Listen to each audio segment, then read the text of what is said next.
ചൊറിയും കുത്തി ഇരുന്നപ്പോഴാണ് ഗൈസ് വിശപ്പടിച്ചത്. വേറൊന്നുമല്ല, ഉച്ചയ്ക്ക് ഫുഡ് കഴിച്ചില്ല. ഇപ്പൊ പണ്ടത്തെ പോലെ ചോറിനടുത്തൊന്നും വലിയ സ്നേഹമൊന്നും ഇല്ലടോ. അപ്പൊ ഞാൻ വിചാരിച്ചു എന്തെങ്കിലും ഉണ്ടാക്കി കഴിക്കണമെങ്കിൽ എന്തെങ്കിലും അറിയണമല്ലോ. നീ ഉണ്ടാക്കാനായിട്ട് മൂടും ഇല്ലായിരുന്നു. പിന്നെ ഒന്നും നോക്കിയില്ല, അമ്മേരിൽ നിന്ന് കുറച്ച് പൈസയും മേടിച്ചോണ്ട് സാധനം മേടിക്കാൻ പോവുകയാണ് ഗൈസ്. എടുത്താൽ പൊങ്ങാത്തൊരു പാൻറ് ഇട്ടിട്ട് ഞാൻ ദാ പോവുകയാണ്.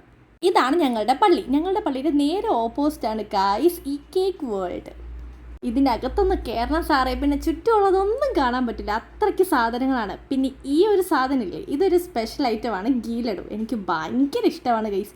അങ്ങനെ തേരാപ്പാര അങ്ങോട്ട് നടന്നപ്പോഴാണ് ഈ കിൻഡർ ജോയ് കണ്ടത്. പിന്നെ അതിൽ നിന്ന് ഒരെണ്ണം മേടിച്ചു. സാധനങ്ങളെല്ലാം മേടിച്ചിട്ട് ദാ തിരിച്ച് നടന്നു പോവുകയാണ്. നടന്ന് പാതി വരെ എത്തിയപ്പോഴത്തേക്കാണ് പപ്പ വിളിച്ച് പറഞ്ഞത് കുറച്ച് പപ്സും കൂടെ വേണം, കാരണം വീട്ടിൽ ആരൊക്കെയോ വന്നിട്ടുണ്ടെന്ന്. എന്നിട്ട് നേടി തിരിച്ച് വീണ്ടും വന്ന വഴി കൂടെയൊക്കെ പോയി സാധനങ്ങൾ മേടിച്ചുകൊണ്ട് വന്ന് വീട്ടിൽ കയറി കിൻഡർ ജോയ് തുറന്നപ്പോഴത്തേക്കുമാണ് അമ്മയ്ക്കും വേണമെന്ന് പറഞ്ഞത്. അങ്ങനെ ഈ കിൻഡർ ജോയ് അമ്മയ്ക്കും, പിന്നെ ദാ ഈ കിടക്കുന്ന സാധനത്തിനും, പിന്നെ ദാ കിടക്കുന്ന സാധനത്തിനും